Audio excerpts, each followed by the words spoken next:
राष्ट्रीय लोकतांत्रिक पार्टी के हमारे जो आंतरिक चुनाव होते हैं, आम सभा, जिसमें आंतरिक जो हमारा ढांचा संगठन, इसके अंदर 3 साल में चुनाव कराने जरूरी होते हैं और हमारे चुनाव आज संपन्न हुए।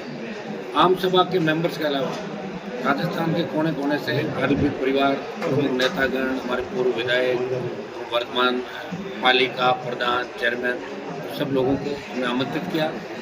चुनाव के अंदर मुझे वापस राष्ट्रीय अध्यक्ष चुना गया पार्टी का और महासचिव भाई मनीष चौधरी, कोषाध्यक्ष माधाराम जी भाकर भी बैठे हैं, नैम सिंह जी चौधरी राष्ट्रीय सचिव के रूप में निर्वाचित हुए और 29 अक्टूबर को 7 साल हो जाएंगे आरएलपी पार्टी के गठन को। और बीकानेर जिले के अंदर 29 अक्टूबर को बीकानेर जिला मुख्यालय पर हनुमानगढ़, गंगानगर, चूरू और बीकानेर के नौजवानों की भावनाओं को देखते हुए बहुत बड़ी रैली और उस दिन पूरे प्रदेश के अलग अलग कार्यक्रमों का मेन हमारा फोकस रहेगा बीकानेर 29 अक्टूबर को। इस रैली का निर्णय भी सब लोगों को पूछ के लिया गया। बाकी जितने भी मुद्दे राजस्थान के अंदर चल रहे हैं वो हमारे आंदोलन, जिस तरह लगातार आंदोलन हमारे चल रहे, गैंगवार की घटनाएं जो राजस्थान में हुई, जिस तरह कुचामण के अंदर व्यापारी रमेश रुलानिया की गोली मार कर हत्या कर दी, जो क्रिमिनल इस बात की सुपारी जिन्होंने ली सोशल मीडिया पर डाला, हमारी कोशिश रहेगी कि राजस्थान सरकार, दिल्ली सरकार से बात करके इंटरपोल के माध्यम से उन सारे आरोपियों को जो आए दिन राजस्थान में व्यापारियों को परेशान कर रहे हैं, सीएम को लगातार राजस्थान में धमकियाँ मिल रही, इससे बड़ा दुर्भाग्य नहीं है। तो गृह मंत्री यहाँ आ रहे हैं एसपी कलेक्टर कॉन्फ्रेंस को उद्घाटन करने, हमारा उनसे भी रहेगा कि आप लोग इस राजस्थान की कानून व्यवस्था सुधारें। वेंटिलेटर पर चलेगी राजस्थान की कानून व्यवस्था, भरोसा नहीं रहा किसी का। और जिस तरह कपासन के अंदर विधायक और विधायक के भाई ने सूरजमारी पर अटैक कराया, जिस तरह के हालात राजस्थान के अंदर बने, जिस तरह बीजेपी के एक विधायक को राजस्थान में सजा हुई और उपचुनाव हो रहा है, और जिस तरह विधायकों के, मंत्रियों के और उनके नज़दीकी लोगों के नाम लगातार भ्रष्टाचार के अंदर आ रहा है, जिस तरह होटलों पे छापे पड़ रहे हैं राजस्थान के अंदर और उनमें वेश्यावृत्ति करते हुए युवतियाँ पकड़ी जाती है, और वो होटल व्यवसायी एक मंत्री के रिश्तेदार और एक एडिशनल डीजी राजस्थान सरकार में, उसकी उस होटल के अंदर पार्टनरशिप है जालौर जिले के अंदर। तो ये इस बात की ओर इंगित करता है कि राजस्थान बर्बादी के राह पे खड़ा, बर्बादी की ओर चला गया। कोकस मंत्रियों का, भ्रष्ट नेताओं का, माफिया का और गैंगस्टर, गुंडे, अपराधियों का फोकस बन गया। आम आदमी का जीना राजस्थान के लिए मुश्किल हो गया। अभी जो ये क्राइम के आंकड़े आए थे एनसीआरबी के, उसके अंदर ये बताया कि राजस्थान रेप और गैंग रेप की घटनाओं के अंदर नंबर 1 पे आ गया देश के अंदर, लगातार नंबर 1 पे। दलितों पर अत्याचार, किसानों की आत्महत्याएं, नौजवानों की आत्महत्याएं, कोटा, जयपुर, सीकर के अंदर छात्रों की आत्महत्याएं इस बात की ओर इंगित करती है कि राजस्थान को एक मजबूत नेतृत्व की आवश्यकता है, मजबूत शासन करने वाले व्यक्ति की आवश्यकता है। भजनलाल जी जो हंसी के पात्र बन गए, जिनके नाम से शीघ्र ही चुटकुलों की किताब जारी होने वाली है, भजनलाल के चुटकुले, शीघ्र मार्केट के अंदर ऐसी अगर किताबें सीएम के नाम के आने लगते हैं तो इससे आप अंदाज लगा सकते हो कि राजस्थान की दिशा क्या होता है। वैसे आरएलपी की जो आगे की कार्यकारिणी है, जो जिला स्तर की कार्यकारिणी, उसको लेकर देखिए, हम आगामी प्रदेश अध्यक्ष को लेकर थोड़ा सा अभी मामला हमारे बैठ नहीं रहा है, कुछ लोगों से बात चल रही है और हम चाहते हैं प्रदेश अध्यक्ष ऐसा व्यक्ति बने जो आखिरी दम तक हमारे साथ रहे, क्योंकि जिस तरह छोड़ के कई लोग भागे थे, तैयार हमने किए और भागे दूसरी पार्टियों के अंदर। तो इन बातों का हमें विशेष रूप से ध्यान रखना है कि वातावरण खराब नहीं हो। और प्रदेश अध्यक्ष का नाम, बाकी नाम हमने करीब चिन्हित कर लिए। जिला अध्यक्ष हमारे करीब फाइनल हो गए 41 जिलों के, और हम एक बार जिला अध्यक्षों की और प्रदेश अध्यक्ष और पूरी टीम की घोषणा एक साथ करेंगे। बाकी फिर वो समन्वय स्थापित करके जिला अध्यक्ष, प्रदेश अध्यक्ष, दूसरा एक हम युवा मोर्चा के अध्यक्ष की घोषणा करेंगे, यूथ का अध्यक्ष होगा, एक हम नया स्टूडेंट विंग आरएलपी पार्टी ने घोषणा करी है कि अपनी स्टूडेंट विंग राजस्थान के अंदर बढ़ाएंगी पहले, उसके बाद आवश्यकता पड़ती है दिल्ली और अन्य प्रांतों के अंदर भी स्टूडेंट विंग हमारी और ऑल ओवर देश के अंदर वहाँ भी काम करेगी। इसका नाम हम आजकल के अंदर रखते हैं स्टूडेंट विंग का, किस नाम से हम स्टूडेंट विंग का गठन करते हैं ताकि आगामी छात्र चुनाव भी जब भी हो हम मजबूत से राजस्थान में लड़ सके।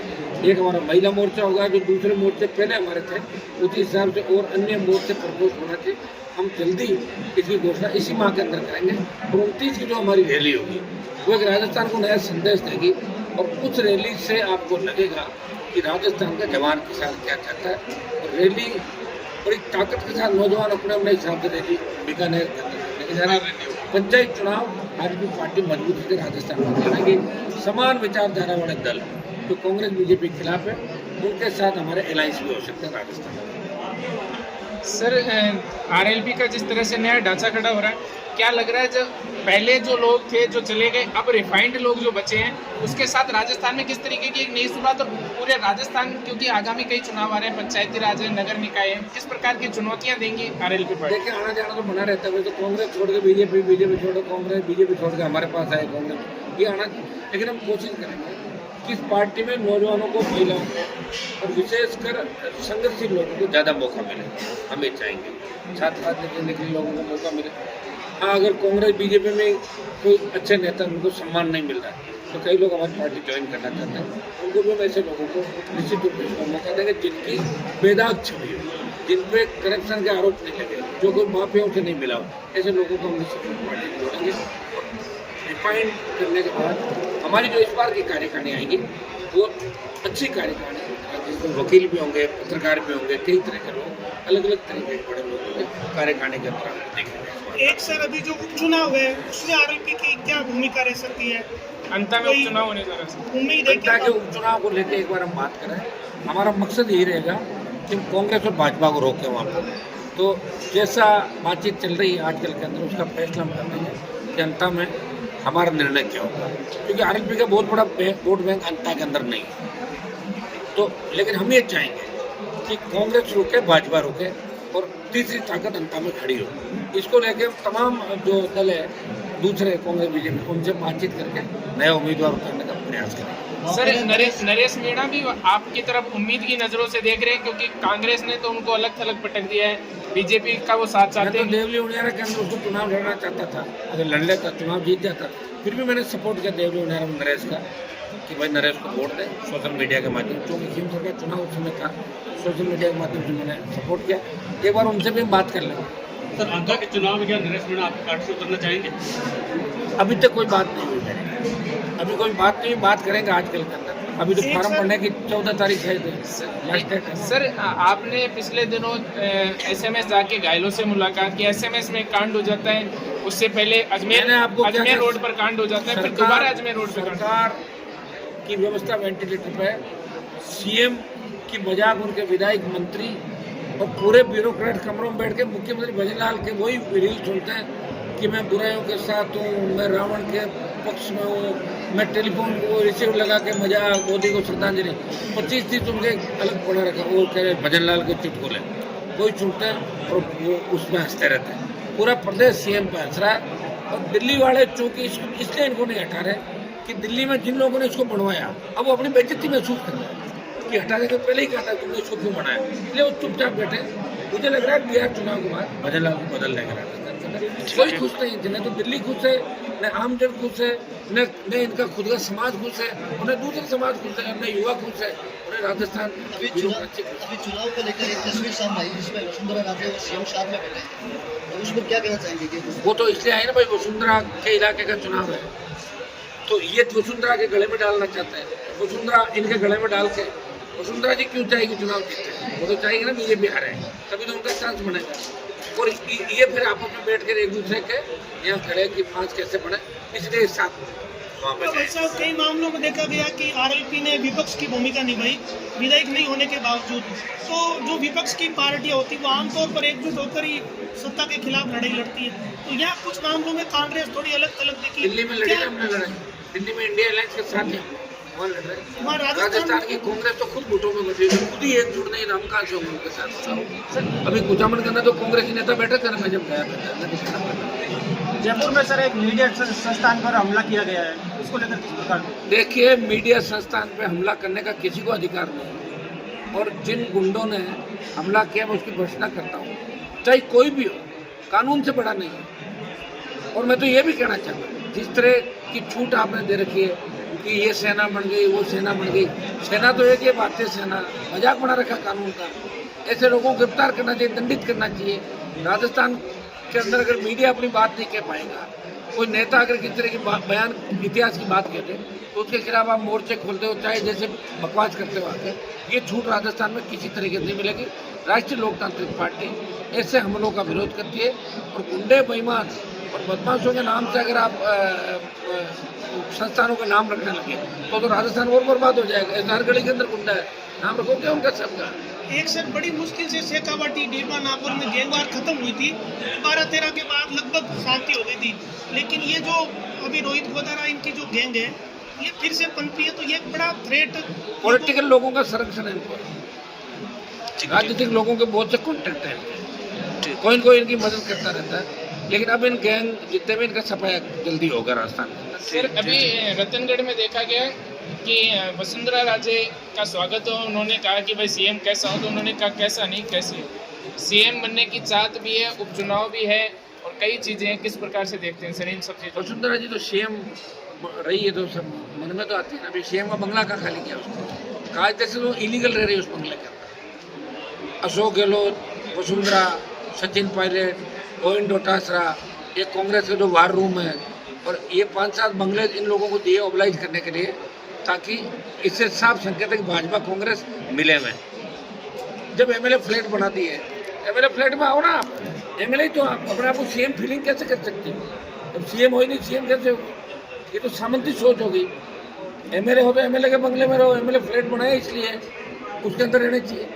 वहाँ तो सरकार ने एमएलए फ्लैट अलॉट कर दिए, कभी कोई डिप्टी सेक्रेटरी को, कोई आरएस को, कोई भजन लाल जी के ओएसडी को 15 बंगले वहाँ इस तरीके दे रखे। बताइए ये हालात है राजस्थान के। एक सर आपके मसला ये क्या सुनिए मेरे बात, सरकार फ्लैट खाली कराना हम किराया देते हैं, और ये जो एक्ट है उसके अंदर ये है कि सरकार चाहे तो अगले विधानसभा चुनाव तक किराए पे मकान रख सकती है। बहुत से लोगों को 40-40 साल पे, हमारे स्वर्गीय नाथूराम जी मिर्जा ने तो 2 मकान अलॉट कर दिए थे अपने लोगों को वो जमाने के।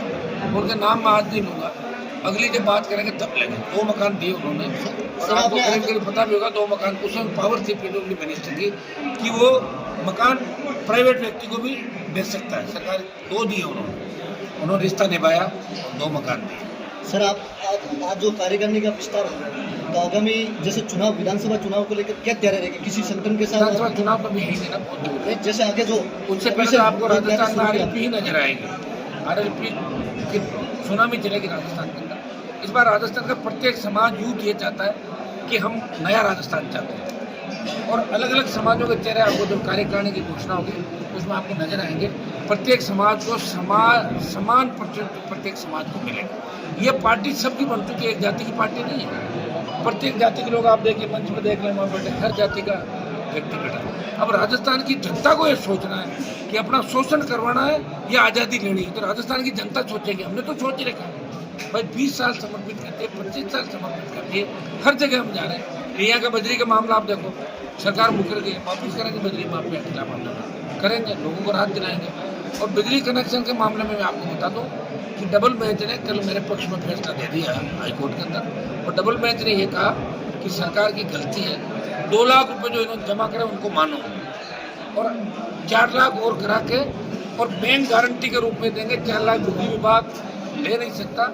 सेटलमेंट उसमें फैसला करेगा कि अगर बिल सेटलमेंट में 6 लाख से कम होता तो हनुमान जी को वापस पैसा देंगे, और ज़्यादा होता तो पैसा मैं दूंगा।